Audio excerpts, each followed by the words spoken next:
¿Qué onda? Sean bienvenidos a un nuevo capítulo del podcast. En esta ocasión tenemos una invitada que ya hace ratito vino al podcast y hablamos un poquito del corazón y ahorita vamos a hablar de un tema bastante interesante.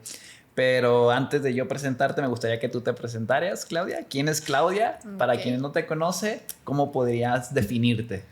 Ok, bueno, fuera de mi profesión, me defino como una mujer que le gusta disfrutar la vida, ser equilibrada, compartirla con mis seres queridos y sobre todo aportar algo, ¿no? O sea, en este caso, pues creo que mi profesión la he usado para aportar algo siempre, o al menos así lo veo yo. Okay. Y no me voy a extender en eso porque es muy largo el tema. ¿Y a qué te dedicas? Soy cardióloga clínica y ecocardiografista. Y bueno, tengo una maestría en cardiooncología, que bueno, surge esto, pues ahora sí que de la necesidad de ver tantas complicaciones asociadas al cáncer, en pacientes ya con cáncer tratamiento y aunque todavía no tengan tratamiento, entonces pues me apasiona prácticamente todo ese tema del corazón. Muy bien. Y para llegar a estas credenciales que me acaba de decir, ¿cuánto tiempo de estudio es? Porque los médicos estudian yo creo que la mitad de su vida y ya como a los 35 empiezan a trabajar, vamos a decir en serio, y de todo esto. ¿Cuántos años te toma cada cosa? Pues mira, fueron primero los 6 años de medicina general, luego para hacer cardiología tienes que cursar antes por medicina interna, entonces puedes hacer 2 años por mínimo o 4, que es completo medicina interna. En mi caso yo hice 2 y ya de ahí brinqué a la subespecialidad de cardiología, que son 4 años.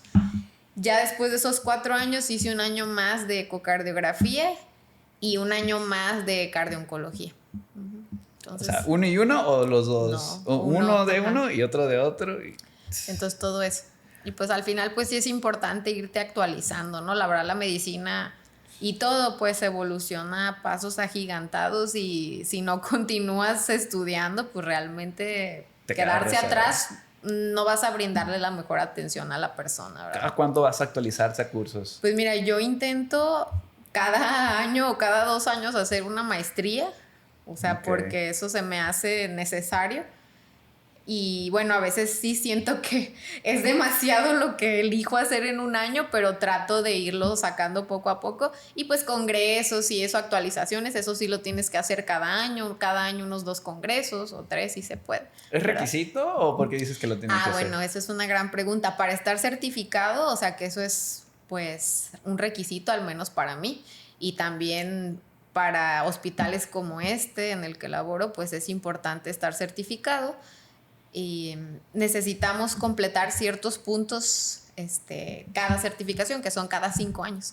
Entonces la certificación la puedes hacer con un examen o bien haciendo cursos, maestrías, doctorado o yendo a congresos. Entonces son bastantes puntos los que tienes que sumar. Entonces sí es necesario estar yendo a cursos y congresos, ¿verdad? Entonces, por ejemplo, ahorita ya sería mi segunda, ya estoy recertificada, o sea, ya la siguiente ya sería mi tercer certificación. Entonces es importante hacerlo, ¿verdad? La verdad es que siempre fíjense que sus médicos estén certificados. Creo que nosotros nomás vamos, es el médico, trae la batita y ya nomás confiamos, pero sí deberíamos como que investigarlos un poquito más. La verdad, sí. O sea, creo que es fundamental hacerlo, ¿eh? O sea, no porque vean muchos diplomas pegados en la pared quiere decir tanto, ¿no? Evidentemente sí quiere decir algo, pero no todo.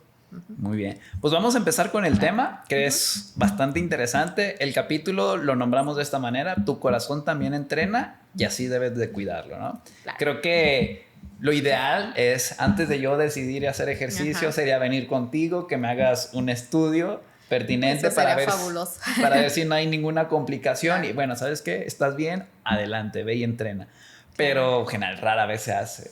Y ya nada más vamos y nos metemos una chinga y de repente una muerte súbita y noticias y todas se alarman por el ejercicio, ¿no?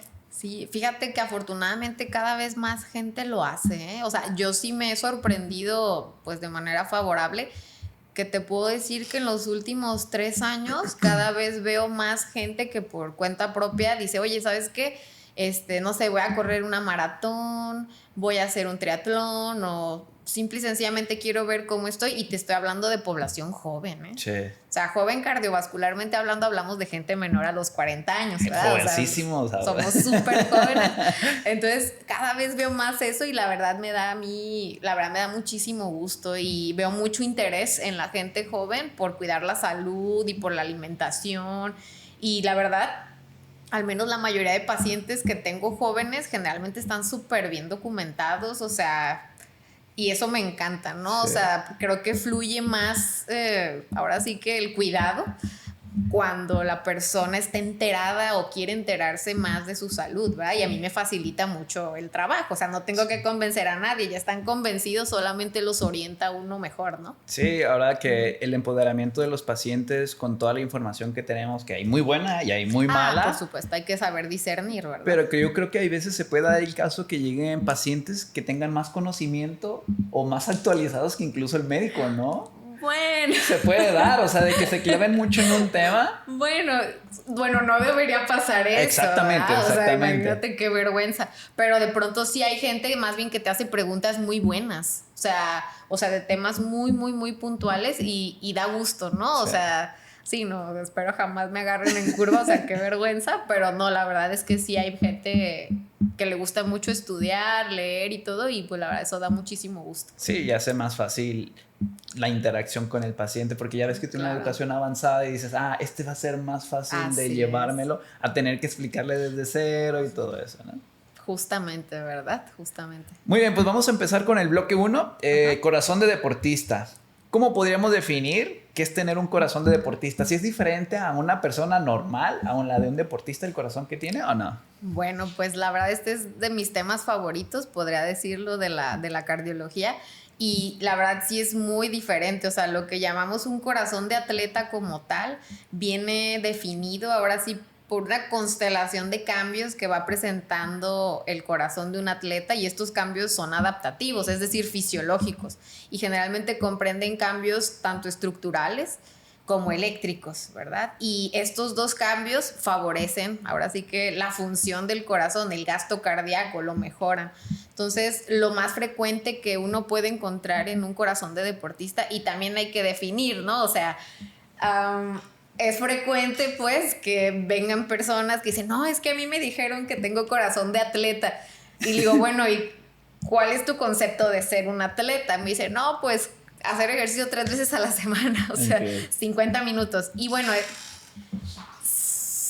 no necesariamente va a tener cambios adaptativos de atleta. Generalmente estos cambios sí se dan cuando el deportista es de alto rendimiento. Entonces, voy a describir diferentes cambios, y bueno, la mayoría de estos cambios tienden a presentarse en cierto tiempo. Te voy a dar un ejemplo. Por ejemplo, cuando vienen personas con taquicardias. Hablo de taquicardias, no de arritmias, que es algo muy distinto. ¿Cuál sería la diferencia? La arritmia como tal es cuando ya hay un trastorno eléctrico de base, o sea, alguna vía accesoria o alguna inestabilidad en electrolitos o alguna prolongación de alguno de los intervalos en el electrocardiograma, lo que tú quieras. Y bueno, ese es otro tema muy extenso. Y eso no es una taquicardia. Una taquicardia es simplemente taquicardia sinusal, un incremento en la frecuencia cardíaca, es decir, personas que aunque estén en reposo tienden a estar con frecuencias un poquito más hacia el 100 o pasado el 100. O sea, en reposo 100.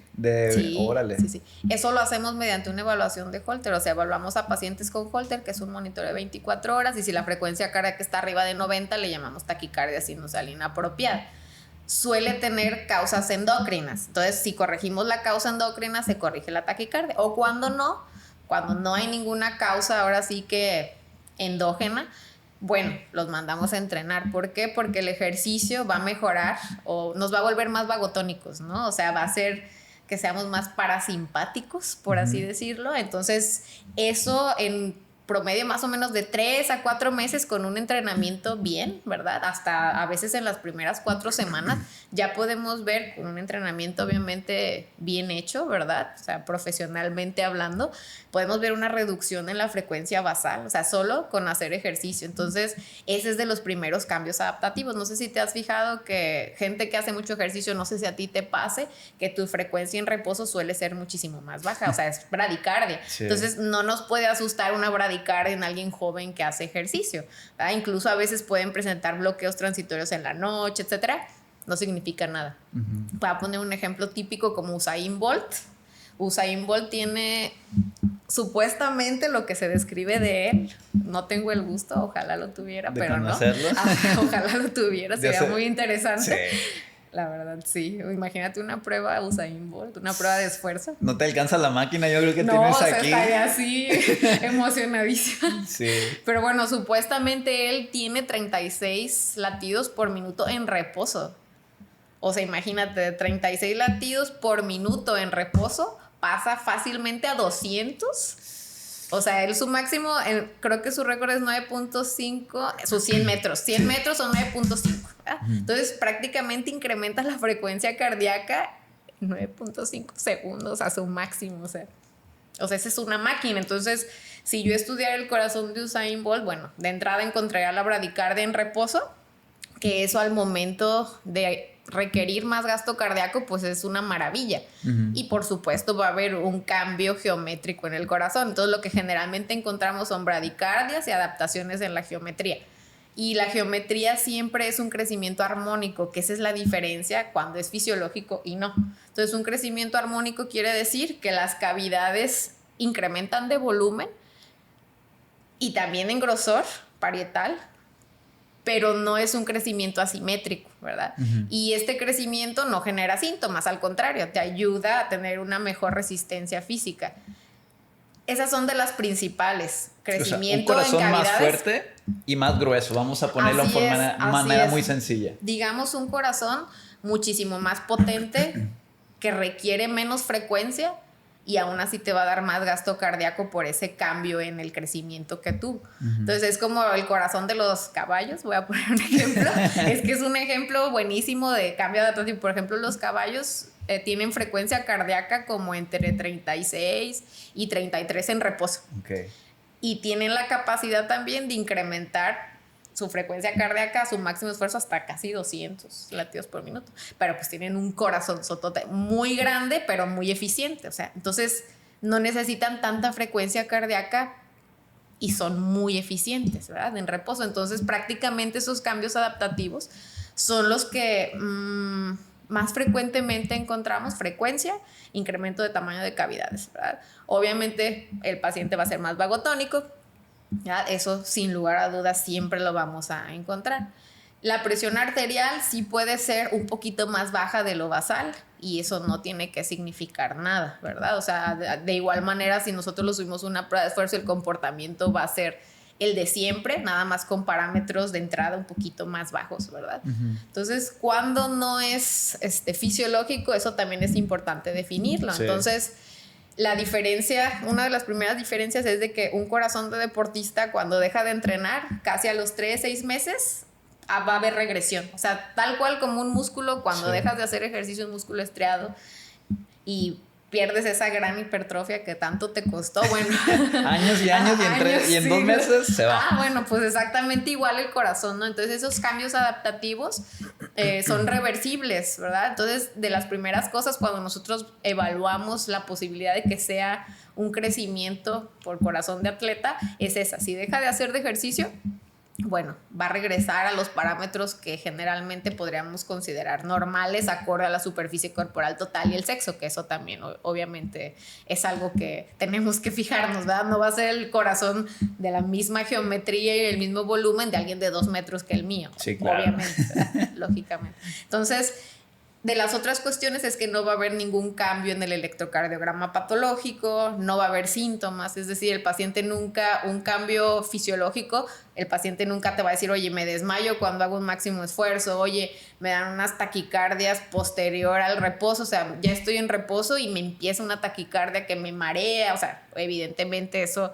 pues tienes que pensar en algo patológico, o bien cuando ya hacemos imagen que vemos que el cambio no es armónico, es decir, una cavidad es más grande que la otra, o el grosor no es simétrico, sino que hay zonas asimétricas, que eso ya son cardiomiopatías, ¿verdad? Como tal. Entonces, siempre es bueno una evaluación integral.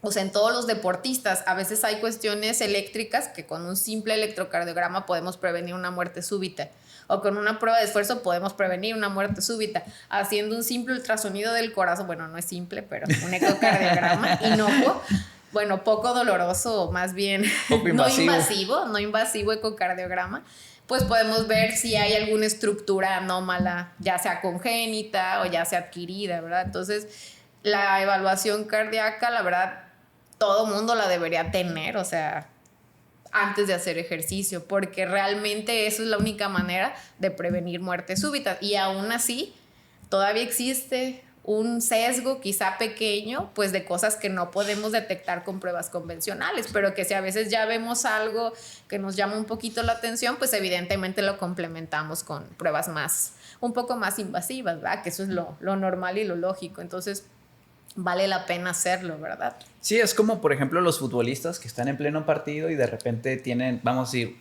un paro cardíaco. O sea, esos se someten a pruebas físicas desde para seleccionarlos, que entren en el equipo, pasan todas las pruebas y aún así no logran detectarlo. Así con es. Toda la tecnología y sin gastar ellos ni un solo peso, se les escapa uno que otro. O sea, no es común, claro, pero pasa. Entonces, a un simple mortal es más probable que nos pase. Y ahí pues la clave es, fíjate, o sea, ve la diferencia. O sea, que eso sí creo que deberíamos preocuparnos un poco más por tener zonas cardioprotegidas, ¿no? O sea, realmente ya cuando pasa lo que hace la diferencia, saliéndonos un poquito del tema, pero no menos importante, o sea, es que exista un desfibrilador automático ahí, que exista gente capacitada para dar RCP. Yo realmente aquí en Colima solo sé de un gimnasio que tiene un desfibrilador automático y ni siquiera está, creo que en la ciudad. Espero equivocarme y que en otros gimnasios exista, pero... ¿Es el de Comala? Ajá, sí. Es el único. Cuando lo llevaron yo conozco al dueño. Yo me quedé muy feliz, dije, ay, mira. Nos llevaron a la capacitación, nos invitaron a mí porque éramos entrenadores y nos conocemos y nos capacitaron ahí, ¿sí? Yo también es el único que conozco. De hecho, de los pacientes cardiópatas, así que les gusta ir al gimnasio, les digo, el único gimnasio que les autorizó, esa es. ¿Sí? O sea, sí, es que... O sea, gente que sé que puede pasarle algo, pues, ¿verdad? Que existe. Y dices, bueno, es que en todos los lugares debería de haber, ¿verdad? O sea, eso es la única manera de, si ocurre esa situación, pues, que tenga una oportunidad la persona, ¿verdad? Entonces, por ejemplo, el corazón de un deportista es más grande, y es más grueso y es más eficiente. Vamos a poner en resumen. Así es, completamente. Y una persona que tiene un mal funcionamiento del corazón, crece asimétrico, o sea, no crece de manera igual. Una pared puede estar más grande que otra y entonces ahí ya es un problema. Sí, la primera cosa es de que, bueno, tienes que preguntarle, o sea, ¿realmente es un deportista de alto rendimiento, sí o no? Y hay parámetros en medición. Por ejemplo, un parámetro que nosotros medimos es cuánto mide el septo entre cada ventrículo, ¿verdad? El septo interventricular. Entonces, ese septo generalmente en un deportista no va a medir más de 15 milímetros. O sea, sí tenemos chance de que exista cierto engrosamiento simétrico en toda la cavidad de hasta 15 milímetros, pero cuando ya vemos que eso supera los 15 milímetros, aunque sea deportista, tenemos que pensar en otra cosa, y más si existe algún antecedente familiar, que esa es la primera. Entonces hay otro tipo de crecimiento de las paredes del corazón que suele ser asimétrico, es decir, no sé, el septo está de un grosor, no sé, unos 18 milímetros, incluso se obstruye el tracto de salida, que es por donde sale toda la sangre de manera dinámica. Bueno, ahí obviamente no va a ser normal. O si vemos un electrocardiograma muy patológico, o sea, generalmente un electrocardiograma de un deportista sí va a tener un voltaje superior porque hay más masa, ¿verdad? Pero siempre son unas características muy finas, es decir, o sea, ya sabemos, va a haber cierto grado de hipertrofia, el tórax es delgado, no hay mucha grasa, lo vemos y bueno, sí hay un crecimiento, pero es fisiológico, ¿verdad? Es adaptativo. Entonces, un crecimiento patológico siempre también nos va a dar alteraciones en el electrocardiograma ya más específicas, que nosotros desde que entra y nos dan el electro antes, bueno, a mí me lo dan antes de ver al paciente, ya digo, ay, o sea, ya dices, ah, caray, ¿verdad? O sea... O bien también, bueno, o sea, evidentemente, además de la simetría, de los cambios eléctricos, son los síntomas, ¿verdad? O sea, un deportista generalmente no te va a decir, ay, o sea, de un día para otro empecé con falta de aire, con disnea. Alguien con un crecimiento patológico o con algo, ahora sí que no fisiológico a nivel cardíaco, sea eléctrico, sea geométrico, va a venir porque le faltó el aire, va a venir porque se desmayó, va a venir porque le dan taquicardias que antes no le daban. es distinto, ¿sabes? O porque de repente, no sé, estaba jugando y empezó a ver negro por completo. Pasa, sí. Pasa y es frecuente. Estaba bien aturdido, sí, lo que tú quieras, ¿no? Entonces es muy fácil, al menos ecocardiográficamente, sí hacer esa diferenciación. Evidentemente sí hay zonas grises, pero para eso tenemos estudios más profundos como la resonancia cardíaca. Ahí ya usamos gadolinio y ahí vemos el realce si es tardío o no, y ya de ahí podemos nosotros ir descartando. Entonces, difícil no es, lo difícil más bien es convencer a alguien que venga. Pues no que venga, pero, o sea, cuando uno ya del diagnóstico y que hacían ejercicio, por ejemplo, me pasó cuando estaba en Guadalajara trabajando, que sí me iban uno que otro de los gimnasios, ¿no? Entonces llegó un chavo de 19 años con su papá y por hipertensión, ¿verdad? O sea, hipertensión, y no hipertensión de que 140, 80, o sea, era 200 sobre 120. Sí. Entonces, pues bueno, en él era asociado a uso de anabólicos, que bueno, ya después hablaremos de eso.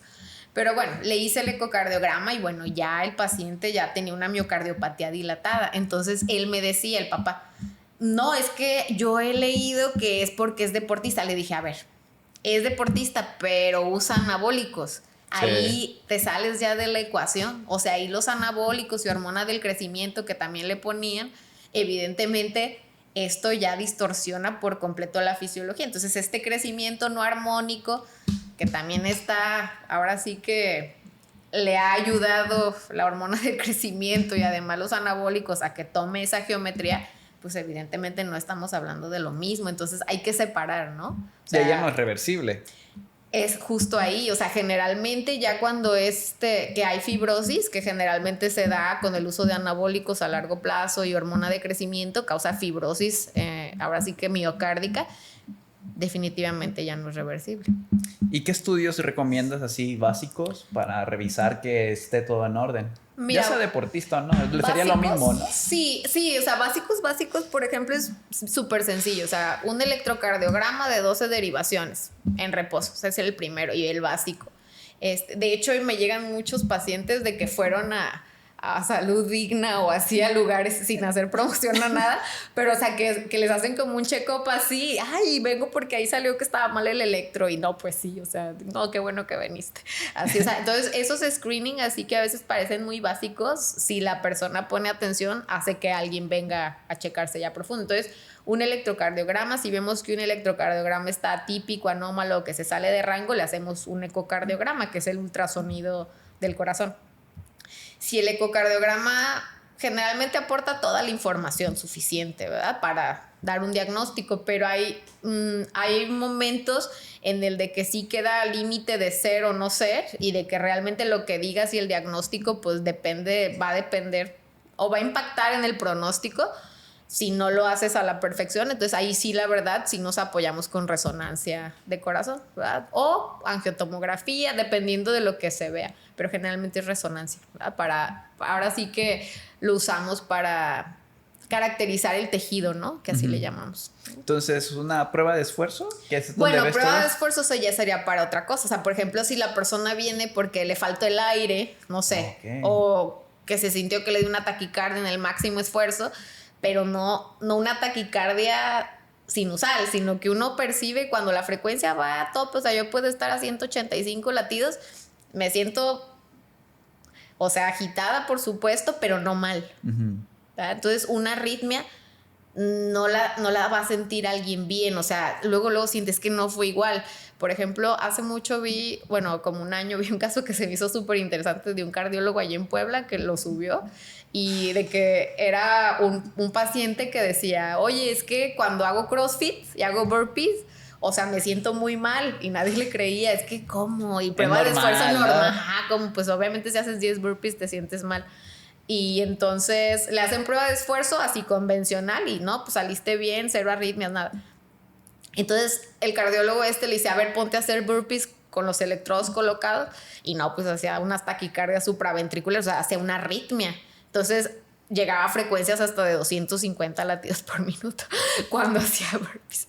Entonces a veces pasa eso. Entonces por eso la prueba de esfuerzo, cuando algo no te cuadra o que sientes distinto, o sea, estabas haciendo el mismo ejercicio, pero ya no lo sientes igual, una prueba de esfuerzo te ayuda por desdoblarlo en esa sencillez, ¿verdad? De comentar. Entonces, el ecocardiograma es como que lo más básico. Si ya lo quisieras hacer súper completo, yo les diría electro, eco y prueba de esfuerzo. O sea, eso es un check-up súper, digamos, completísimo. O sea, y hablando de, no invasivo, ¿sabes? De costos, ¿cuánto puede rondar? Obviamente depende a dónde vayas, pero ¿cuánto puede? Sí, depende. O sea, por ejemplo, yo a veces cuando vienen así en grupos o así, de que, no sé, que somos 6 y vamos a hacer una maratón. O sea, la verdad sí les hago así como... Además, por el entusiasmo.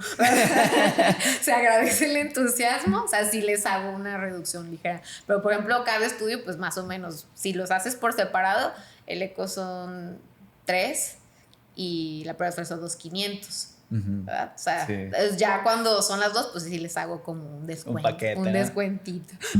El paco corazón. El paco corazón. Sí, entonces, bueno, básicamente con eso ya uno puede obtener toda la información que necesitas al menos para decirte, oye, tú tranquilo, ok, o sabes qué, este es tu umbral. O sea, tú a partir de esta frecuencia cardíaca, o sea, es que hay gente que hace arritmias a partir de cierta frecuencia cardíaca. O sea, pasando este umbral, tu corazón ya no aguanta y se descontrola. Ajá. Vale. Entonces, es un tema extenso, pero creo que podríamos reducirlo a eso. A esto. ¿No? Muy bien, vámonos con el bloque 2, la cardiología femenina. Se me hizo muy interesante que me plantearas esto, porque creo que cuando hablamos generalmente de la salud no dividimos, ¿no? Al menos que sea algo hormonal o ya hablamos de ginecología, pues ya, ¿no? Pues la mujer y todo este rollo. Sí. Pero, ¿por qué? O sea, ¿por qué crees importante que debemos de hablar de la cardiología femenina? Bueno, mira, fíjate que recientemente... Te estoy hablando de que hace algunos años como que alguien se dio cuenta de que al menos en la cardiología, no puedo hablar por otras subespecialidades, pero en la cardiología estaban muy mal representadas las mujeres. O sea, todos los estudios que hacían, ahora sí que en relación a síntomas, por ejemplo, los síntomas que tú conoces típicamente para el infarto, que a ver, dímelos, o sea, todo el mundo se lo sabe. Que duele el pecho, que se te entume el lado izquierdo. O sea, eso, ¿verdad? O sea, los típicos que todo el mundo sabe. Realmente la descripción de esos síntomas surge de una evaluación muy poco balanceada. O sea, realmente las mujeres en esos estudios, o sea, representaban un porcentaje mínimo casi insignificante. Entonces, eso produjo a lo largo de los años mucho sesgo en los síntomas de las mujeres. Las mujeres prácticamente, la sintomatología es más atípica que los hombres. O sea, los hombres suelen ser más típicos, aunque también hay síntomas atípicos en hombres, pero sobre todo las mujeres. Entonces se dieron cuenta que las mujeres eran las que menos iban a urgencias, o que cuando llegaban nadie pensaba que era un infarto, porque los síntomas pues decían, no, bueno, tú estás sintiendo eso, o sea, pues no, es que no tienes nada, eso no es un infarto, seguro es gastritis o estás bien ansiosa o lo que tú quieras, ¿verdad? Entonces, últimamente se ha tratado ya de que todos los estudios exista mayor balance entre hombres y mujeres, sobre todo porque la sintomatología suele ser muy distinta y el factor hormonal en nosotras cambia todo. O sea, por ejemplo, las mujeres antes de la menopausia es rarísimo que exista un infarto porque las hormonas nos protegen. O sea, estrógenos y progesterona son cardioprotectores, básicamente. Entonces es rarísimo ver por causas típicas un infarto en una mujer en esa temporada reproductiva. No así cuando ya es posmenopausia, ya prácticamente incluso superamos a los hombres en incidencia. En enfermedades cardiovasculares. Entonces, realmente ahí pues sí nos protegen, pero el problema es de que cuando ya empieza a pasar, todavía suele ser menos diagnosticado por varios factores. Uno, las mujeres dudan más en ir a atención médica. O sea, casi siempre voy a dar el ejemplo típico que sí me ha tocado ver. O sea, empiezan con una molestia. Las mujeres es muy frecuente que lo sientan como gastritis, ¿sabes? Que lo confundan con gastritis. O sea, es así como que gastritis, falta de aire, a veces mareos. Súper raro. O sea, jamás te imaginarías que eso es un infarto, quizás, ¿verdad? O nada más les falta el aire un poquito, pero dicen, ay, seguro es que trae mala condición o lo que sea. Y siguen atendiendo a la familia, siguen haciendo de comer, lo que sea. Entonces se aguantan mucho porque también el umbral al dolor de las mujeres es distinto al de los hombres. O sea, tolerar el dolor de un parto, o sea, es dolorosísimo, ¿no? O sea, entonces, la verdad es que biológicamente sí hay más tolerancia al dolor. Entonces, eso también hace que pues no se quejen mucho, no pasa nada y sigan con su vida y bueno, se infartaron, ¿verdad? Entonces, sí suele haber últimamente ya darle un poquito más, voltear un poquito más a que van a ser síntomas diferentes hombres y mujeres, ¿verdad? Los hombres tienen ciertas peculiaridades, las mujeres tenemos otras, entonces hay que tomar en cuenta pues todo ese abanico de manifestaciones clínicas, ¿verdad? Entonces, por eso me interesa mucho ese tema. Y bueno, es que últimamente leía mucho así, o sea, como en las redes de que no, que mujeres, cuando estés en la fase lútea, te recomiendo entrenar así. Ajá. En la fase folicular, así. Y pues como que me quedé así como que...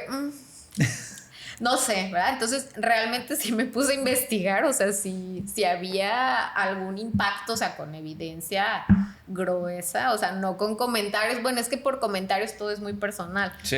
Y creo que cada mujer reaccionamos distinto en cada etapa, aunque casi todas nos parecemos, pero cada quien es diferente. Entonces, realmente, definitivamente sí en la ovulación, o sea, por los niveles a cómo están las hormonas, sí tenemos más fuerza, o sea, sí, o sea, eso es un hecho. Había también algunos artículos que comentaban que podríamos ser más susceptibles a lesiones, sobre todo el ligamento cruzado, durante la ovulación, aunque los datos no son suficientes para demostrar que sea verdad, ¿verdad?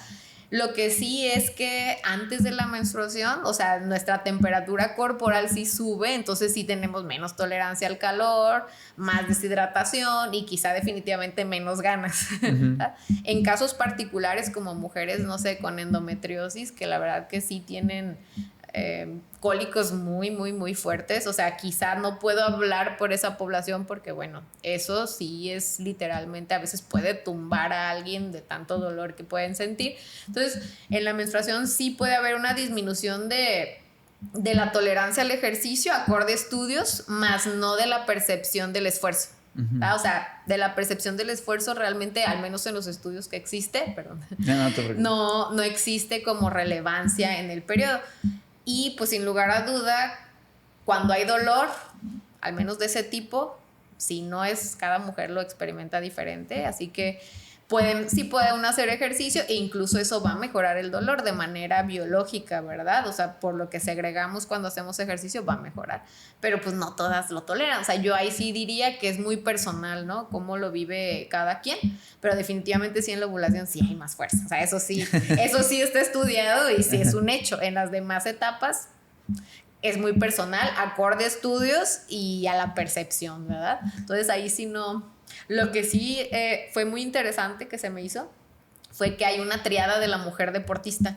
O sea, esta mujer que sobreentrena, pero a expensas de un consumo inferior calórico, entonces eso le genera dismenorrea o amenorrea. Sí. Esa es una.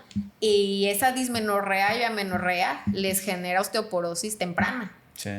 Entonces eso está... sobre todo pues personas o mujeres que tienen entrenamientos muy arduos, no sé, maratonistas, bailarinas, que pues se les exige, sobre todo bailarinas, un peso corporal. Sí, cierta estética, ¿no? Ajá, cierta estética, pues definitivamente sí se afectan en ese sentido. Creo yo que en los demás deportes es sumamente balanceado, ¿no? O sea, la verdad yo sí creo que últimamente la nutrición ha tomado, digo, ya es necesario que todo mundo acuda, aunque sea una o dos veces, o sea, si no quieres ir muy seguido, pero es necesario, ¿no? Sí. La mayoría de gente cree que sabe nutrirse, pero la verdad es que no. Y sobre todo en la población deportista, ¿no? O sea, que son los que más cuidan las calorías y los que menos tendrían que preocuparse, ¿no? O sea, porque pues se ve justificado el consumo de ciertas cosas, pero a veces es, no, los carbohidratos me van a engordar y así, y los trastornos y es todo un rollotote que a veces se ven involucradas este tipo de cosas y pasan. Ahora, ¿qué enfermedades cardiovasculares son más comunes en las mujeres deportistas? Fíjate que ahí sí, vámonos por edades, ¿no? O sea, antes de la menopausia, realmente como infartos, Casi sería raro. En hombres sí es frecuente que existan infartos antes de los 40 años. Pero en cuanto a otras enfermedades, ya hablando de enfermedades como cardiomiopatías, ahí sí es de las pocas cosas que tenemos cierta... Me refiero en cuanto a enfermedades, porque en muchas enfermedades sí hay, pues bueno, no sé, es más frecuente, no, hombres, mujeres, pero ahí sí las mujeres salimos un poco favorecidas. Por ejemplo, de miocardiopatía hipertrófica, que es una condición donde el corazón crece de manera asimétrica, genera obstrucción de la salida de sangre a todo el cuerpo y muerte súbita, que es de las causas más frecuentes de muerte súbita en deportistas ya post-mortem. Esa la incidencia en mujeres es muchísimo menor que en hombres, entonces es más frecuente que un hombre le pase eso. Ya en cuanto a síndromes eléctricos, por ejemplo, QT largo, que le llamamos, que es un síndrome que genera arritmias, ¿verdad? Cambios ahí eléctricos y predispone a arritmias pues prácticamente letales. Ahí sí las mujeres tienen es más frecuente, aunque realmente no es frecuente que se presente. Y en cuanto a otro tipo de arritmias como fibrilación auricular, que es de las más frecuentes, de las pocas frecuentes, por ejemplo, en maratonistas o en atletas de alto rendimiento a largo plazo, que hay tanto remodelamiento cardíaco que la aurícula, que es una de las cavidades del corazón, crece un poco y se fibrosa un poco, bueno, predispone a que hagan este tipo de arritmias. Entonces es más frecuente en el hombre. Cuando Ahí dices, sí 3 veces más frecuente en el hombre que en la mujer, ¿no? Entonces, cuando dices que se fibriza, ¿o cómo le dices? Fibrosa. Fibrosa, o sea, ¿qué cambia que lo hace dañino, por así decirlo? Es que la repetición, o sea, por ejemplo, la repetición constante. O sea, imagínate, te lo va a poner, podríamos decirlo así. ¿Sí? Muy simplificado, ¿no? Bueno, sí, podríamos decirlo así. O sea, al final, cuando hay un remodelado en cavidades y aunque crezca armónicamente, o sea, sí hay un incremento de la carga, ¿verdad? Aunque la carga favorezca al final al gasto cardíaco y ayude al rendimiento y todo lo demás. O sea, a la larga, estoy hablando de años, sí se ha visto que ese crecimiento en esa cavidad, al final sí llega a ser un poco contraproducente. Aunque no es muy frecuente que lo presenten, es de las pocas arritmias que sí se podrían llegar a presentar, pero por ese mismo crecimiento y digamos así callo que se hace al crecer. Hace un callito ahí en el corazón. Sí, es que es muy lábil eléctricamente esa zona, entonces con tantito que se distienda, pues sí favorece ese tipo de arritmias, ¿verdad? Y todas estas patologías que me mencionaste, que las mujeres deportistas son más propensas, se diagnostican tarde generalmente, ¿no? ¿O si se diagnostican a tiempo? Pues fíjate que te podría decir que lo más frecuente podría ser la disautonomía en mujeres. O sea, que por lo que más vienen mujeres deportistas es por disautonomía, que es que, no sé, estaban en un ambiente muy cerrado, muy caluroso, no se hidrataron bien y se desmayan. Okay. Eso sí es más frecuente en mujeres.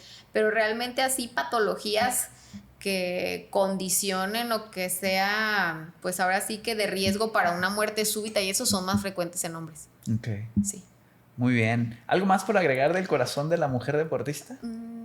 Ya hablamos de que si el periodo menstrual influye en el sí rendimiento. Es importante. O sea, por ejemplo, mujeres que tienen periodos menstruales, o sea, ahora sí que muy abundantes, o sea, sí suelen tener durante ese periodo, pues esas pérdidas hemáticas, pues definitivamente sí bajan el rendimiento, ¿verdad? Claro.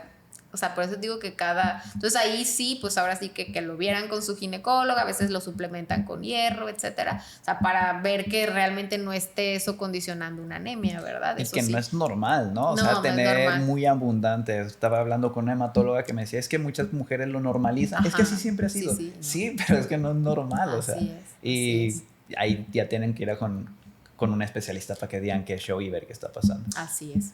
Muy bien, vámonos al bloque 3, tecnología y corazón. Esto es bastante interesante. Es muy interesante. Es algo que está de moda y pues todos tenemos disponible, bueno, casi todos, ¿no? Ajá. Pero ¿qué tan fiables son los relojes inteligentes? Ya ves que muchos lo utilizamos pues para frecuencia cardíaca y mantener mi ritmo. Algunos te dan la presión arterial, la variabilidad de la frecuencia cardíaca, que es algo que me he estado metiendo yo ahorita un poquito más, que se me hizo bastante interesante. O sea, ¿qué tan fiables son?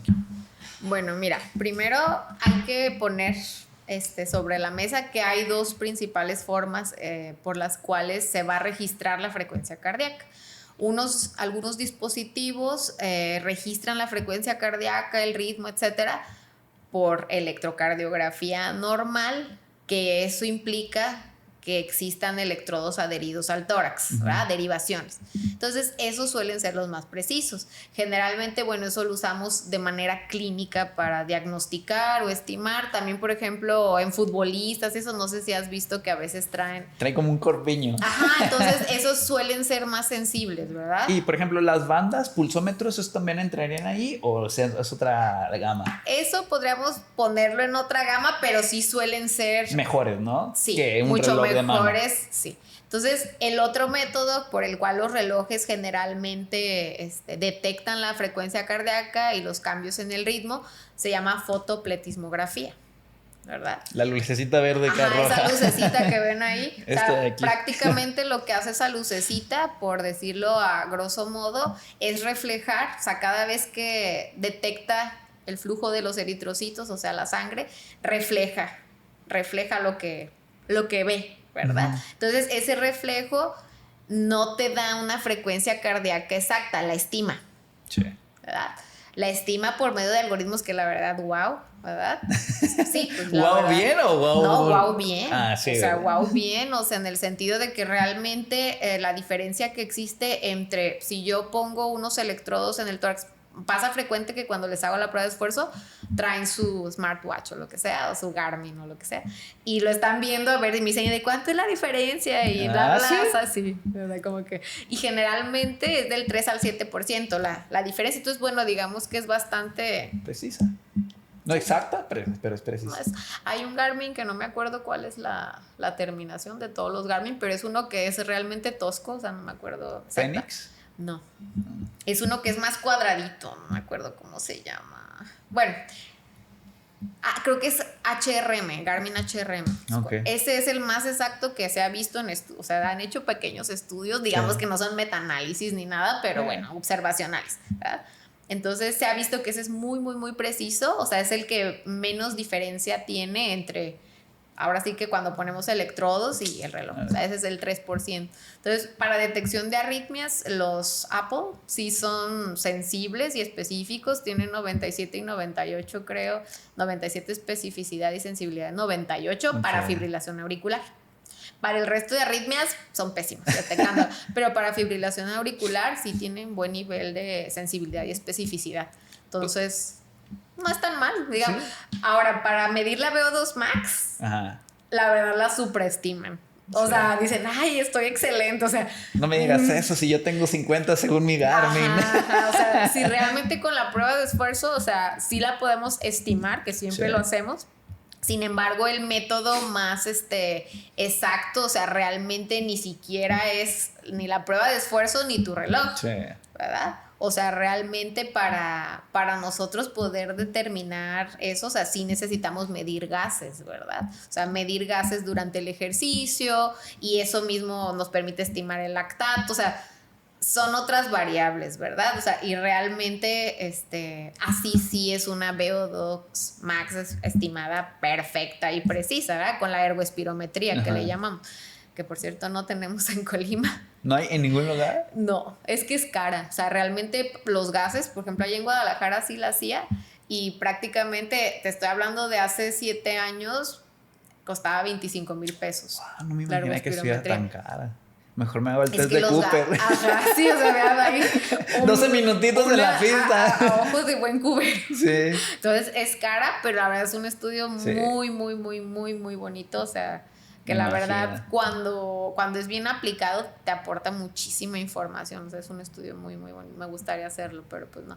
O sea, ¿sabes? O sea, es raro que alguien o que alguien te lo pida aquí, oye, no hacen ergoespirometría. Así de que no, mijo. Si quieres te medimos el lactato en el máximo esfuerzo así directamente, pero bueno, entonces sí suelen ser exactos. Ahora yo creo que sí han generado mucha... Precisos, ¿no? Son precisos, sí, no exactos. Digamos que no para uso clínico, pero es una buena herramienta para autoconocerte y para entrenar. O sea, ahí sí puedes medir, oye, hoy no sé, hoy llegamos a esta frecuencia, hoy entrenamos con estos intervalos, no sé, llegamos al 75, 85, 90% de la frecuencia máxima, o sea, no sé. Para un hombre, una persona terrenal es una muy buena manera de monitorear su frecuencia cardíaca. Siempre y cuando no le genere ansiedad. que ese es un tema. Sí, o sea, la verdad sí me pasa frecuentemente que me llegan a la consulta porque me dicen, oye, es que bien preocupados, pues, o sea, imagínate lo preocupados, o sea, de que a veces, pues, no sé, 2 semanas para esperar la consulta o no sé, más o menos o lo que tú quieras, pero imagínate el estrés. O sea, de que, oye, es que vengo porque mi reloj me estuvo pitando y me estuvo detectando que arritmia y no sé qué. Y bueno, primero pues es tranquilizarlos, ¿verdad? Sí. Pero luego el problema, o sea, ya que vemos eso, o sea, que vienen por eso, o sea, sí lo tengo yo que ahora sí que diagnosticar con herramientas clínicas, que es el Holter de 24 horas, que en ese sí pegamos electrodos. Entonces, muchas veces sí traen algún trastorno de ritmo ligero, pero como no te puede definir cuál es, pues obviamente sí genera mucho estrés. O hay personas que si a cada rato lo ven y les estresa mucho que su frecuencia pegue al 90, oye, ¿por qué está tan alta? Le digo, bueno, sigue siendo normal, si está más alta que el umbral deseado, ¿verdad? Pero mal no está. Entonces, creo que depende de la personalidad de la, ahora sí que valga la redundancia, de la persona. O sea, puede ser útil o no. Sí. O sea, ya cuando se convierte en algo como más obsesivo y de que si no está así, sí, pues ya estoy mal. Justamente. Sí. Para medir la presión, la verdad, no. Nada. No, son una cochinada. Sí, la verdad, con todo respeto. O sea, es que de hecho los aparatos que son para medir presión arterial, pero que son de muñeca, son súper inexactos. O sea, no dan cada lectura que... De hecho, lo único avalado por la FDA para medir presión arterial son los brazaletes de brazo y algunas marcas, o sea, ajá, y las venden así como si todas fueran, sí, o sea, sí debe haber más regulación de eso porque sí genera muchos falsos diagnósticos y pues susto en la población, o sea, sí se asustan las personas, por supuesto. ¿Qué otros gadgets o artilugios podemos encontrar que vengan? Pues tengo esto y me dijo que esto. Generalmente los relojes, ¿no? Porque los pulsómetros, o sea, yo tenía uno de pecho, se me jodió y pues me puse uno de brazo, que es como igual como del reloj, pero aquí en el brazo, puede ir aquí en el antebrazo. Con fotopletismografía igual. Y ya, pues básicamente es lo que encontramos, ¿no? Sí, y pues depende mucho de la adherencia, o sea, también si te queda bien aguado el reloj, pues no te va a medir bien. Y si ya hay mucho sudor, también ahí puede haber un sesgo. O sea, sí tienen cierto sesgo, pero a fin de cuentas, para fines personales, no clínicos, no terapéuticos, o sea, es una herramienta, pues yo creo que vale la pena tener, ¿verdad? Yo sí te podría decir. Entonces, es una herramienta que es precisa, no es exacta, que no es lo mismo. Es precisa, suficiente para monitorear tu entrenamiento, claro, ver cómo estás en tu frecuencia, no obsesionarte ni creer que lo que te dice es ley de oro. No creerte la VO2 Max, tampoco creer que estás excelente. Y ser prudente a la hora de tomar los datos que te dan. Son buenas referentes, pero verdad, no es como, tienes dudas, pues ve con un especialista si realmente pues es algo serio, ¿no? Así es, sí, es una herramienta. A mí a veces sí me sirve, o sea, con los pacientes le digo, a ver, si tienes su reloj, o sea, por ejemplo, cuando los ponemos a hacer ejercicio después de un infarto y eso sí les digo que se compren uno. O sea, porque les doy cierta prescripción del entrenamiento basándonos en una prueba de esfuerzo y le digo, a ver si quiero que me llegues, no sé, intervalos de esto, vamos a llegar a tu 65%, ¿qué es eso? O le calculamos su carbonen y vas a entrenar esta frecuencia, lo que sea. Entonces, sí, a mí sí me sirven para dar indicaciones clínicas y pues bueno, yo creo que a los entrenadores muchísimo más, ¿no? Sí. ¿Alguna marca así que digas, si nos tuviéramos que quedar con una, mójate? Pues mira, para frecuencia cardíaca creo que Garmin. ¿Garmin? Sí. También el Apple Watch es, sí, pero creo que Garmin es más todoterreno. Sí, ¿verdad? Y son más resistentes. Sí, digo, yo he tenido los dos. más herramientas y... Yo he tenido los dos y me gustan más los Garmin. Ajá. Son más ligeros, pero la interacción que hay con los Apple Watch son muchísimo mejor. De que te suena ahí todo. Que puede ser contraproducente para tu entrenamiento, pero o sea, creo que el Garmin, aunque hay otras marcas también acá como el Polar, los Sunto y cositas así que también son buenos, pero creo que la marca más especializada y más popular es la Garmin, ¿no? Sí, como que más tiene más aplicaciones, ¿no? Que buceo, que no sé, que gol, que tu brújula, que nadar, o sea, no sé, me gusta. Muy bien. Ahora sí que es personal. Sí, yo probé el Garmin, tenía un Apple, me cambié al Garmin y por los datos y la durabilidad de la batería y todo eso, pues decidí ya quedarme con Garmin. La neta se me hace bastante bueno. Tuve un Fitbit. Sí, también. No eran mal. Sí. Mi primer Fitbit. Eran buenos esos Fitbit. Muy bien, entonces Garmin, si tuviéramos Sí, yo cualquiera diría para que elegir, Garmin. Garmin. Vale. Pasémonos al bloque 4, deporte extremo y corazón. ¿Cuáles son los deportes más agresivos, por decirlo de una manera, para el corazón? Porque hay que tomar y partir de que un deporte bien entrenado, bien llevado a Claro. cabo, no hay ningún problema, ¿verdad? Es como ningún ejercicio es lesivo, simplemente cómo lo ejecutas, con qué Claro. intensidades, tu descanso y todo eso. Pero si tenemos que etiquetar algunos ejercicios o deportes como agresivos para el corazón, ¿cuáles serían?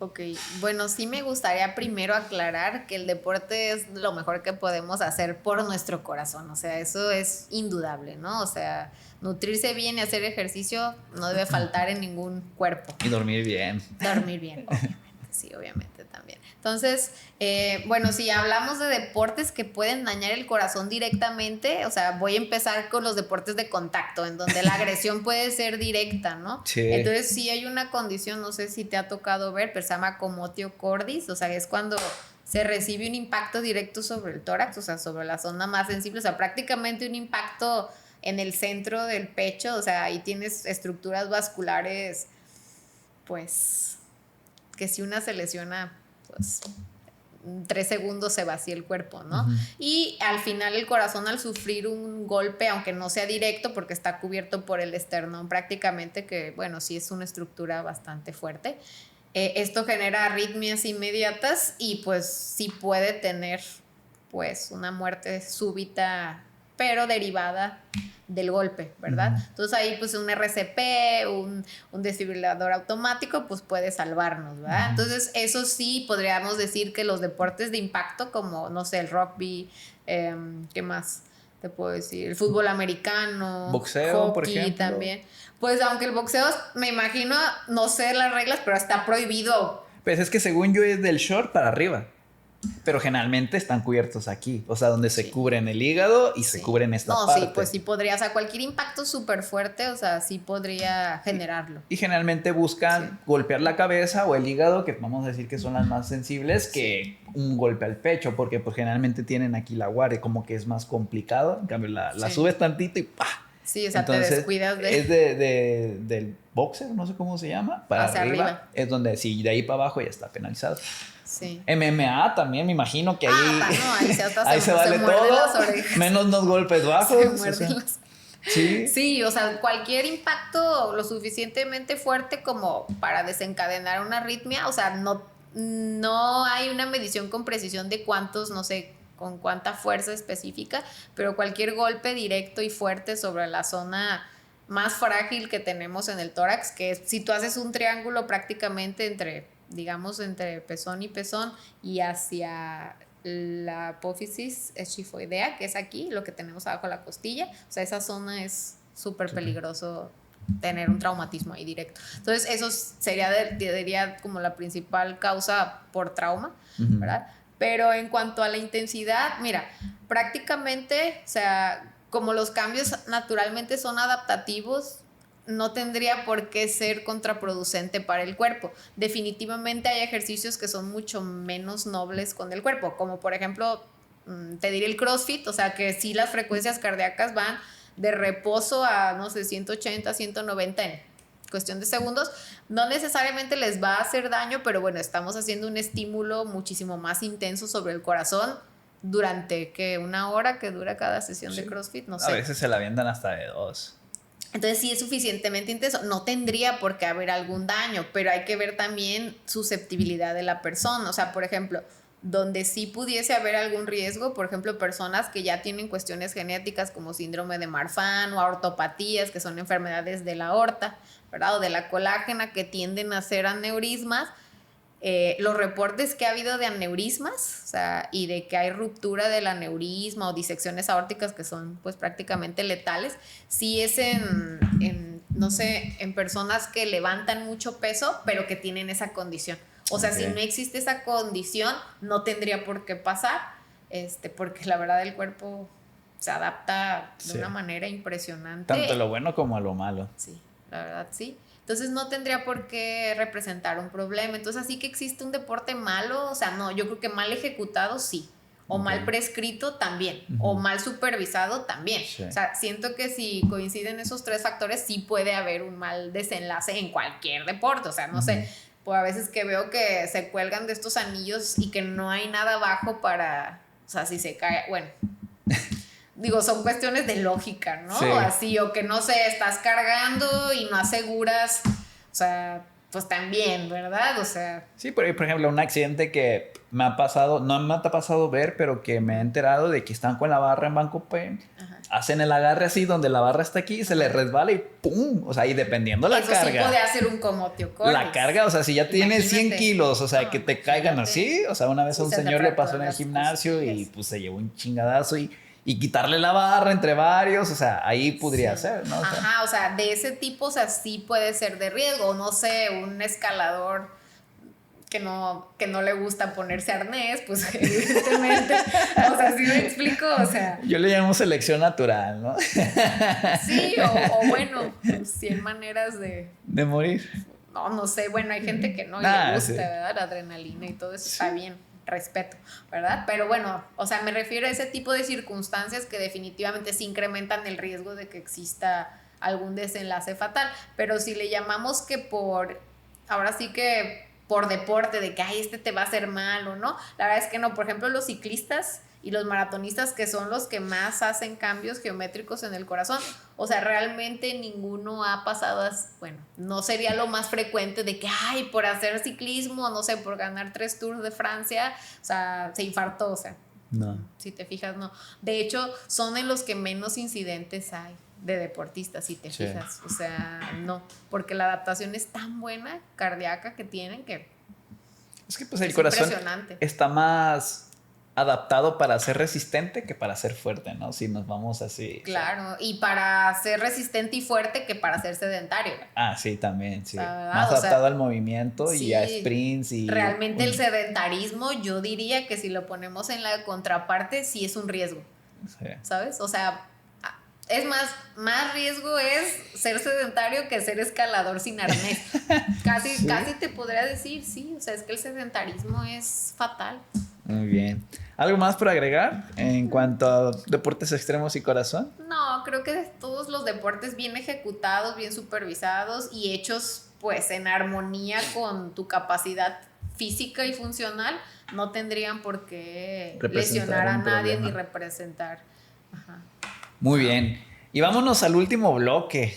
Muertes cardíacas y esteroides. Eso sí es un tema. Algo que creo que está incrementando en los jóvenes por las redes sociales y que debe ser influencer o que debe estar mamadísimo, no importa a costa de qué. Creo que cuando uno es joven no asume los riesgos que está haciendo, porque a mí me pasa, yo voy a ver mi yo de 18 años y digo, no, estaba bien, güey. Ahorita ya no haría eso, pero o sea, uno va cambiando, va madurando y empieza a ver la vida diferente y creo que cuando estás joven, no pasa nada, o sea, nadie se muere y ahorita pues de repente, o sea, empiezan a decir, ¿qué tal? Fulanito se murió. Pero nada, luego lo que buscan, pues fue por otra cosa, ¿no? O sea, lo justifican o buscan. No, es que la gente quiere que diga el acta de defunción, se chocheó de más y se murió. Pues no, generalmente son complicaciones que derivadas. Ajá, exactamente. Claro. O sea, que no es de, se metió una dosis de más y sobredosis. No, eso no va a suceder. Al menos que se manchen, ¿no? Pero, o sea, no es algo común y creo que de repente empiezan a salir más. Y a veces como que se tratan de tapar, pues porque no nos conviene. Si yo estoy usando, pues mejor me hago, güey, que no me va a pasar nada. Me hago, no, sí me puede pasar algo, va a pasar algo grave. Pero ¿cómo afectan los esteroides anabólicos al corazón? Ok, pues mira, definitivamente no hay dosis, ¿verdad? Que no represente un riesgo, ¿verdad? O sea, generalmente lo primero que vamos a ver es hipertensión. O sea, yo podría decir, o sea, que, no sé, me atrevo a decir que el 80% de las personas que llevan más de un año, más de un ciclo, lo que tú quieras, en algún momento del ciclo van a presentar elevación de la presión arterial, que eso es lo principal. Y lo que yo me he encontrado mucho es de que se dicen entre las mismas personas que por ese cambio fisiológico que están teniendo, que ya va a ser normal que tengan esa presión arterial, o sea, que es esperado y normal. Entonces yo les digo, o sea, por supuesto que no, o sea, evidentemente más bien te está alertando de que esto que estás haciendo definitivamente es cero fisiológico, para empezar. Entonces prácticamente la mayoría son hipertensos, pues ya ves este chavo que te conté de 18 que llegó con 200/100. Y lo peor del caso es que cuando ya le controlamos bien la presión arterial, que fueron necesarios 4 fármacos, lo primero que preguntó el papá es de que cuándo podía volver a meterse fármaco. Y dije, no, bueno, si el papá es el que fomenta, se acabó mi trabajo aquí, ¿no? Sí. O sea, realmente. Entonces, la hipertensión es una de las principales causas y bueno, esto es porque hay vasoconstricción, ¿verdad? O sea, hay vasoconstricción con el uso prolongado, hay más vasoconstricción, aunque me dicen, es que si me pongo óxido nítrico y el óxido nítrico me vasodilata y el otro compensa, o sea, no, no funciona así, ¿verdad? Sí. Y ya a largo plazo sí llega a haber fibrosis miocárdica, además de que incremente el riesgo de trombosis. O sea, el riesgo de trombosis son 3 veces más factibles los casos de trombosis en personas que usan hormonas a las que no, ¿verdad? Entonces, bueno, ya de ahí trombosis, infartos, 3 veces más posible que dé un infarto, sobre todo en edad joven. De hecho, acaba de salir un estudio que creo que tú que subiste, o sea, que la causa de mortalidad por culturistas. Sí, pues ya lo sabes, ¿verdad? Sí. O sea, a más pro, mayor posibilidad de que eso ocurra, ¿verdad? Y sobre todo, pues es por las cantidades tan masivas que utilizan, y no solo usan esteroides, o sea, hormona del crecimiento, o sea, no insulina, solo es una cosa, o sea, diuréticos, sí. O sea, una serie de cuestiones que si nosotros en insuficiencia cardíaca nos vamos tan suave con los diuréticos, o sea, tan suave, tan monitorizado en alguien que realmente necesita los diuréticos, ahora en alguien que no necesita diuréticos, o sea, imagínate, si tomamos en cuenta que de los electrolitos depende los latidos, o sea, para que la función eléctrica del corazón sea óptima, necesita haber un equilibrio en los electrolitos. Menos sodio, más potasio, menos magnesio, más magnesio. O sea, un sutil cambio en eso es una arritmia letal. Entonces, bueno, yo pensaría 2 veces o 3 o 100 veces antes, ¿sabes? Entonces, creo que a veces hay más preocupación por la cuestión estética. Sí, y se olvida un poco, pues, la salud, ¿no? Entonces, y bueno, no sé, la dependencia psicológica ya también de los esteroides es mucha, o sea, no solo física, sino psicológica, ¿no? O sea, sí. Creo que eso es bastante, o sea, es difícil que alguien lo deje. Sí, pues es que yo siempre le digo, yo nunca he usado, pero a veces te dan ganas. Cuando te agarro la curiosidad. Cuando era joven yo decía, a los 23, ya cuando esté mis bases fisiológicas bien, lo voy a hacer. Pero dije, puedo más. Y así me la llevé, ya llevo 34 y ya no lo veo necesario. Ya mejor me espero una TRT, ¿no? Sí, pues sí, mejor. Pero por ejemplo me meto a algo. Estoy más fuerte en el gimnasio. ¿A quién no le gusta ir al gimnasio y levantar más? Claro. Te sientes fuerte. Fabuloso. Te ves en el espejo que estás creciendo. Tienes esos bombeos más grandes. Tú me empiezas a decir, oye, no mames, te ves muy bien, te ves más mamada. Claro, o sea, tú una mujer. Psicología positiva para ti. Yo me veo en el espejo y pues también, o sea, si es testosterona, pues es la hormona y te hace sentir más cabrón. Más viril, más lo que tú Entonces, quieras. Te ves mejor, te sientes mejor, te dicen que estás mejor. Llega un momento en que tienes que bajar dosis, porque así te lo pusieron, y empiezas a perder, ya no te sientes con esa fuerza, ya no agarras esos bombeos, te empiezan a decir, hey, te ves más flaco. Entonces dices, no, y empiezas, y pues baja tu percepción, o sea, de no te sientes tan chingón ya. Claro. Entonces dices, no, quiero regresar a sentirme como un superhéroe. Entonces... Es todo esto lo que desencadena y que una vez que entran ya no salen. Y los cambios en el estado de ánimos están bien estudiados y bien descritos. Pues al final, más testosterona al final esta hormona pues es la que hace que un hombre pueda, no sé, partir en 2 hachazos un pino, ¿no? O sea, sí. Entonces tiende a haber un poquito más de agresividad, depresión cuando bajan dosis. Entonces pues es pues un viaje que bueno, que la verdad yo siempre digo, cuando usan esto, o sea, vengan a consulta, o sea, lo que menos va a hacer uno es juzgar tus motivos, pero mínimo podemos reducir riesgos, ¿sabes? O sea, si yo empiezo a ver que ya está habiendo un crecimiento en tu corazón, si estás súper hipertenso, lo que sea, pues mínimo tratarte, ¿no? O sea, mínimo decirte, bueno, yo te ayudo a que de pronto minimicemos riesgos en la medida de lo posible.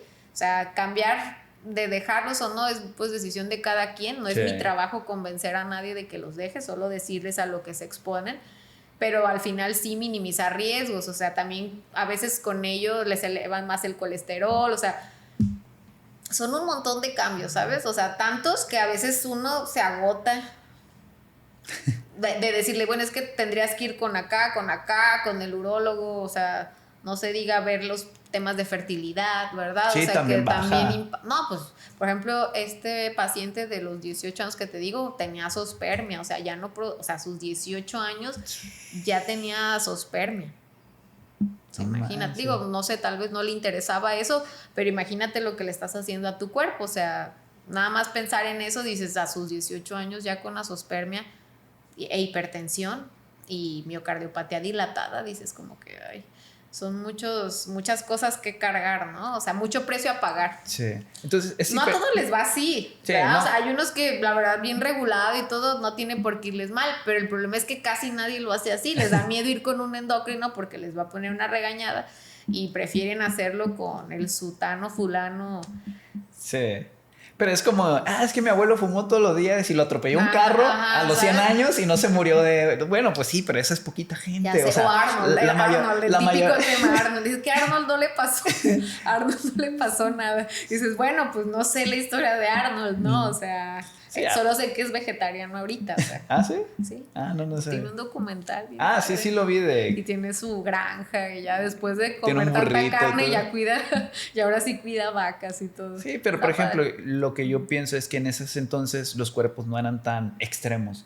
Y sí, para no llegar se exigía, no sé, ser un superhumano, ¿no? Ajá. O sea... Y ahorita para llegar a los cuerpos que tienen los culturistas profesionales, pues necesitas dosis muchísimo más grandes. Arnold se mantuvo, vamos a decir, sí usó, pero pues fue algo normal.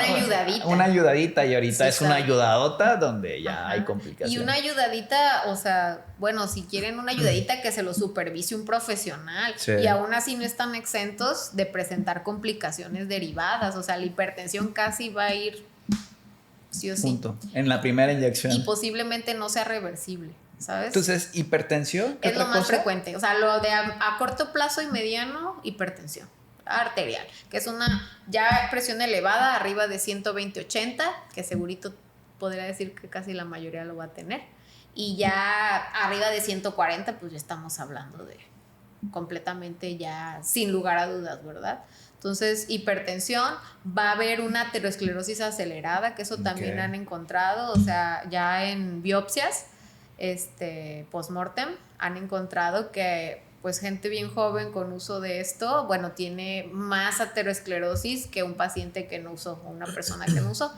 Otro es la rigidez arterial, que eso es muy importante, o sea, si hay ahí la vasoconstricción prolongada, sí genera cierta disfunción en la liberación de óxido nítrico que al final vasodilata. Entonces, aunque se suplementen con óxido nítrico, o sea... No compensa. No, y también pues de esto del óxido nítrico tienen que tomarse tiempos de descanso, o sea, al final todos son receptores, se saturan, ¿verdad? Sí. Entonces, todo lo bueno del ejercicio que es tener un óxido nítrico a tope, pero por el solo ejercicio prácticamente lo estás bloqueando con lo otro. Entonces, sí. Igual, lo que más nos gusta del ejercicio es que mejora la complianza de los vasos, los vuelve más elásticos, todo, lo bloqueas con eso. O sea, entonces realmente todo el beneficio que te da el ejercicio, de cierto modo, está, digamos que, menguado. Sí. Por el uso crónico de esto. Entonces ahí como que ya no sabe, no entiende uno el sentido, ¿verdad? A veces, pero bueno, esos ya son temas personales individuales, ¿verdad? Del individuo en sí. Entonces es hipertrofia también. Entonces va a haber cierto grado de hipertrofia en el corazón, pero la diferencia es que esta ya no es reversible, porque esta ya conlleva fibrosis. O sea, si nosotros ya hacemos una resonancia, por ejemplo, ya no va a ser un tejido cardíaco normal, ya va a haber fibrosis. Entonces ya esta fibrosis ya no puede ser reversible al tamaño normal del corazón, ¿verdad? A ver, y yo ya empecé a usar fármaco.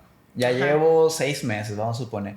¿Qué puedo empezar a sentir yo que diga, ah, cabrón, como que ya la dosis me estoy pasando, es que no he sabes descansado? que no sienten nada. ¿No sienten nada? No. Nada más si ponle tú que se revisen casualmente la presión, posiblemente va a estar alta. Okay. O sea, la mayoría no siente mucho. Es que de no igual avisa. manera, no, de igual manera el cuerpo se adapta. O sea, quizás alguno tiene síntomas, un poco de dolor de cabeza, no sé, visión borrosa de vez en cuando. Y pues también considerar que cuando hace uno, por ejemplo, cuando uno carga muy pesado, hace sentadillas de manera fisiológica, Sí. tu presión sube, o Sí. sea, muchísimo. O sea, hay registros donde sube hasta 180 sobre 100, 200 al cargar tu máximo. Y dices, imagínate, si empiezas con un basal alto ya, ¿hasta dónde te va a subir? Sí. ¿Verdad? Muy bien. Entonces, de pronto al inicio no va a haber síntomas, pero por eso es mejor checarse. O sea, si los quieren usar o no, ya eso es tema de cada quien, pero al menos sí revisarse, ¿verdad? O sea, yo sí diría mínimo revísense, chéquense, nadie les va a decir nada, solo hay que ser honestos en que los usan para no estar nosotros pensando, indagando otra, digo, aunque es muy obvio, es obvio, pero bueno, puede ser que el caso no sea obvio y peor tantito, ¿verdad? Entonces, pues nada más checarse, ¿no? Revisarse, tener al menos esa conciencia. ¿Tú llevas a personas que sabes, pues sí me meto fármaco sí y vengo a revisar? Tengo varios pacientes que lo usan y les digo, mira, si tú lo quieres seguir usando está bien, nada más pues vamos a hacerte este chequeo cada tanto, o sea, yo no me voy a meter en eso, sí les recomiendo ve con el endocrino, o a ver, enséñame tus exámenes a ver cómo están, mira, yo no digo nada, es tu decisión, pero mínimo hay que estarte revisando. Entonces, y ahí el objetivo es controlar la presión arterial, sobre todo, y sí, a veces les doy protección para que no exista cierto grado de remodelado. Que ojo, aclaro que esto no está estudiado, o sea, eso es lo que usaríamos en otros contextos para evitar el remodelado, pero no está específicamente usado en este contexto. Entonces, las guías que vienen ahora sí, para el cuidado de este tipo de corazones sometidos a estas terapias hormonales, son muy claras, o sea, no hay guías como tal, pero los artículos donde se recomienda cómo tratar son muy claros en el de que, oye, no hay un consenso porque estaríamos haciendo no medicina, ¿verdad? Pero bueno, si lo extrapolamos, esto que usamos en este contexto allá, bueno, esto sirve, ¿verdad? Porque nos ayuda a evitar fibrosis, a evitar disfunción diastólica, trastornos en la relajación, etc. Entonces, realmente todo es porque lo extrapolamos, ¿verdad? No existe así que un metaanálisis. Sí, no, pues no. Es que, pues, ¿cómo vas a meterle fármaco y para darle un tratamiento a ver si funciona? Sería antimedicina, ¿sabes? Sería antimedicina. Igual y antes, cuando no había tanta ética y tanto rigor. Sería poco ético, sí, totalmente, ¿verdad? ¿Y tienes muchos así? ¿Consideras que son bastantes o nada? Pues no te diría, no sé si sean muchos, pero sí algunos. ¿10? Poquito más puede ser. Me imaginé que no tantos. Sí. Okay. Pero como que entre esas mismas personas dicen, oye, pues vete a checar. Y de hecho de las mismas dicen, yo no, ¿para qué? ¿Verdad? Sí. O sea, que eso pasa también. Entonces yo prefiero que vengan y me digan, ¿sabes qué? Yo sí uso, o sea, no me voy a meter en eso, nada más sí te voy a explicar qué puede pasar, pero mínimo quisiera que lo que puedo yo controlar lo tengamos bien controlado. Ok. Muy bien, y ese fue el último bloque. Ya para finalizar voy a hacer yo un resumen, así muy consenso. Vamos a decir que en el bloque 1 del corazón del deportista, generalmente en este corazón se hace más fuerte, más grande y más potente, vamos a decirlo. Así. Y eso es normal y es una adaptación fisiológica. Cuando pueden darse estas adaptaciones no fisiológicas donde pues por diferentes motivos, genética o algo por el estilo, donde el corazón ya no funciona de una manera correcta y hay que checar qué rollo, ¿no? Así es. Que ya es como una condición genética, vamos a decirlo, más común. Podríamos decirlo. En el bloque 2, pues vemos que las mujeres son más fuertes cuando están en el periodo de ovulación, pero todo lo demás ya es muy individual de cómo se sientan. Es percepción. Yo tengo mujeres que entrenan y cuando están en su periodo me dicen, ¿sabes qué? No voy a ir a entrenar, no me siento bien. Y hay personas que me dicen, voy a entrenar, no me siento igual. Y entrena y ya cada una pues encuentra la mejor manera de llevarlo.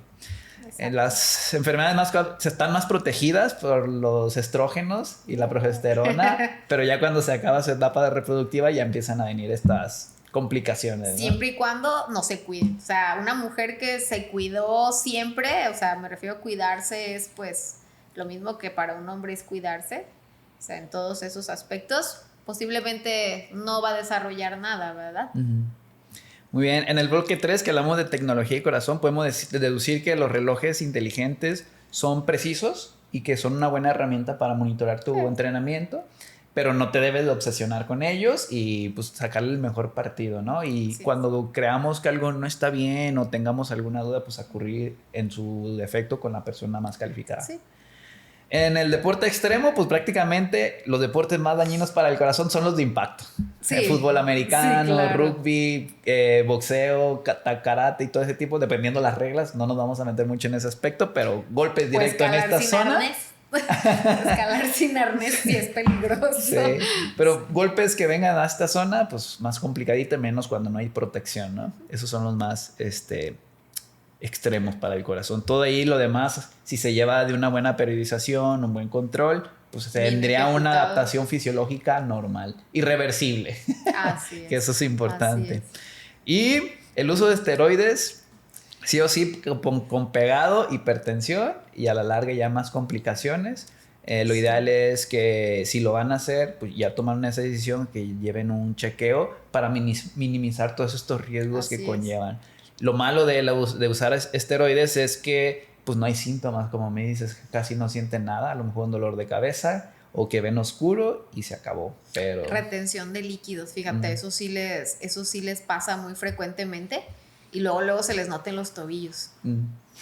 Y pues básicamente es lo que hablamos en 1 hora y 16 minutos que llevamos grabando. Se va rápido, ¿no? Sí. Muy bien. ¿Algo más para agregar, Claudia? Pues nada más que es importante las revisiones, o sea, los chequeos al final es algo de lo que se rescata mucho, son rápidos relativamente y aportan demasiado, ¿no? Entonces, a mí me da mucho gusto que cada vez hay más personas pues interesadas en la salud cardiovascular y ojalá siga siendo así, ¿no? O sea, creo que estas sí son herramientas para que se preparen mejor físicamente, para que integren la nutrición, o sea, siento que ya la mayoría de personas sí piensa como en integrar todo eso y pues la verdad me parece eso buenísimo, ¿verdad? ¿A partir de qué edad consideras que es importante empezar a hacer estos chequeos recurrentes y cada cuánto tiempo? Mira, cualquier persona que, bueno, si tienen antecedentes familiares, sobre todo de muerte súbita en jóvenes, ese es toda la familia, ese screening, o sea, eso ya es de ley. Si hubo infartos en familiares jóvenes, también, ¿verdad? O sea, esos son como datos de alarma que no importa la edad, independientemente de la edad, hay que checar a toda la familia. ¿Niños? Sí, es que a veces es congénita la cuestión, tanto eléctrica como, bueno, en niños a veces todavía las manifestaciones, por ejemplo, de una miocardiopatía dilatada quizás todavía no va a haber, pero hay ya ciertos patrones o ciertas enfermedades que sí se tiene que hacer screening hasta genético a veces. Y ahí puedes detectar que algo no está bien y ya como que tener precaución. Dar prevención primaria, así es. Eso hablando de antecedentes patológicos. En personas que se consideran sanas o que hasta el momento están sanas, yo sí les diría preentrenamiento o precompetencia, o sea, deporte intenso de competición, todos, independientemente de la edad. O sea, por ejemplo, hoy fue el maratón de la Ciudad de México. Ajá. Entonces, una semana antes yo haber venido a que me hagas un chequeo. 2 puede ser. 2. O sea, pero antes de una competencia. Sí, hay que revisar bien, o sea, que todo esté perfectamente bien. Y ¿Población general? Población general, yo les diría, si no hay hipertensión, diabetes, dislipemia, no fuman, digamos que es el paciente ideal, a partir de los 40 el primer chequeo está bien. ¿Verdad? O sea, ya eso en ausencia de cualquier patología crónico-degenerativa. Cuando ya existe, no sé, hipertensión, que cada vez sí vemos más jóvenes que ese es un muy buen tema de lo actual de la hipertensión en jóvenes, pero bueno, si ya tienen algún trastorno metabólico, diabetes o dislipemia, hiperuricemia, lo que sea, desde ahí. O sea, obesidad ya, central, eso sí, ¿no? Obesidad central o tabaquismo, o sea, eso ya no es por edad, ¿sabes? O sea, ya es más bien por factor de riesgo. Ahí, independientemente de la edad, ya existe el factor de riesgo. Entonces, desde ahí. ¿Y cada cuánto tiempo? Pues yo les hago una evaluación inicial completa y ya de ahí, conforme los voy viendo, ya les digo, bueno, es que no hay como que no hay estandarizado, pero la verdad es que eso sí lo ve uno clínicamente. Okay. O sea, si ves que va súper bien, súper aplicado en la nutrición, todo, o sea, realmente no se los haces cada año, así que prueba de esfuerzo, no, ¿verdad? Se los hago cada 3, ¿verdad? A veces cada 5 años. Ya después de los 40, dependiendo si hay factores de riesgo o no, ya es como lo voy indicando, ¿verdad? Yo vine contigo que como por febrero. O sea, ¿cuándo me recomendarías yo volver a venir? Puede ser 1 año y medio, si tú quieres, ¿verdad? O por gusto puede ser cada año, o sea, si alguien es por interés y eso puede ser cada año y está muy bien. Okay. O sea, a mí, por ejemplo, me gusta cada año, o sea, de que empezando enero, de que exámenes de todo, pruebita de esfuerzo, todo eso, o sea, como que es una manera del autocuidado, ¿no? Claro. O sea, yo lo veo así.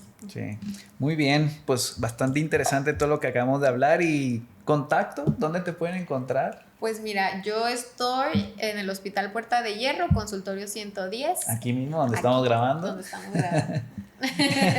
Bienvenidos. Entonces aquí hacemos todo, pruebas de esfuerzo, ecocardiogramas, tenemos laboratorio de hemodinamia, o sea, realmente tenemos un gabinete muy completo, holter, mapa, bla, bla, bla. Y bueno, pues estoy prácticamente de lunes a viernes, en la mañana y en la tarde, ¿no? Entonces aquí te pueden encontrar por si quieren hacerse un chequeo, si están usando fármaco. Sí. Si están usando fármaco. Sí, nadie nos va a juzgar, es decisión cada quien, ¿verdad? La verdad es que sí, no me gusta meterme mucho con eso, porque si uno también es así, menos vienen a revisarse, o sea, ¿sabes? O sea, si yo voy y me vas a juzgar, pues ¿para qué vengo? O sea, la verdad es que 0 juicios, pero más bien ayudarlos, ¿no? En lo que se pueda. Muy bien, pues aquí en Puerta de Hierro, ¿consultorio qué? Sí, 110. 110. Primer piso. Muy bien.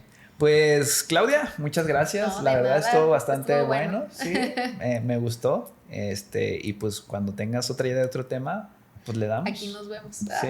Bueno, muy bien. Gracias a todos y ojalá haya servido pues de poco o mucho, ¿verdad? Y si necesitan un chequeo o algún consejo médico, cardíaco, pues con muchísimo gusto. Saquen su cita y Saquen su cita. Saquen cita. No, pues es que les voy a decir, pero para sentarnos a grabar un podcast estuvo difícil, ¿eh? Sí, estuvo difícil. Entonces les digo por experiencia, no, que ya el siguiente fin, ¿sabes qué? Te lo cambio de hora, pero no, es normal. Yo te agradezco tu tiempo, tu conocimiento. Y pues para mí siempre es un placer hablar de salud en general, en este caso de cardiología. Es la segunda vez que colaboramos. Es la segunda 3 si contamos el reel que vine a hacer, que sí, varias personas me dijeron, oye, güey, ¿dónde lo...? Y les pasé el contacto, ya no sé si vinieron, pero espero que sí.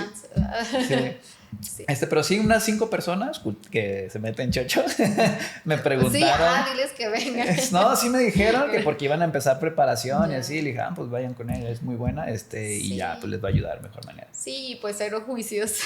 Sí. No se preocupen por eso, la verdad. Muy bien, y sin nada más por agregar, nos vemos en el próximo capítulo. Suscríbanse, denle like y si quieren un nuevo o un tema en específico, déjenme en los comentarios y nos vemos hasta la próxima.